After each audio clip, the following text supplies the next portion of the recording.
Salam uşaqlar, necəsiz? Bu günlərim sizdən kombin videosu çəkəcəyik. Səhifəmdə ilk dəfədir belə bir video qoyuram. Və əziz qrup yoldaşlarımı dəvət edəcəm bu dəqiqə.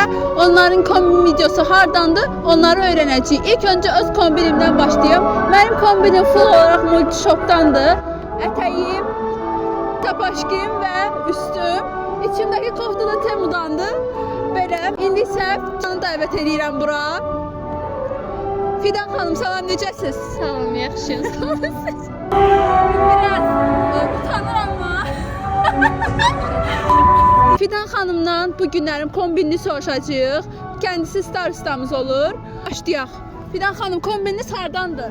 Deməli, bu Zakatala, bütün kombinim başdan ayağa Zakatala'ya aiddir. Aha. Bu Aynur bacıdan almışım. Aha. Sumka, Zakatalan bazarı.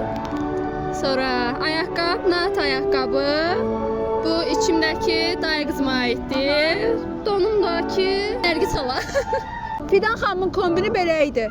Şimdi sırada isə Nilüfer xanımı dəvət edirik bura.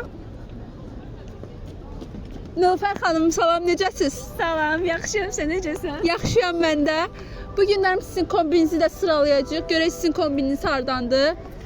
İlk öncə bu pul bir yerdandır. Aha. Ondan sonra bu evdəndir. Bunlar hamısı inşaatçılardan almışam.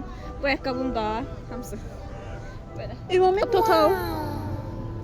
Siz hansı kombini bəyəndiniz? Şərhlərdə yazarsınız. Bu qədər. Sağ olun.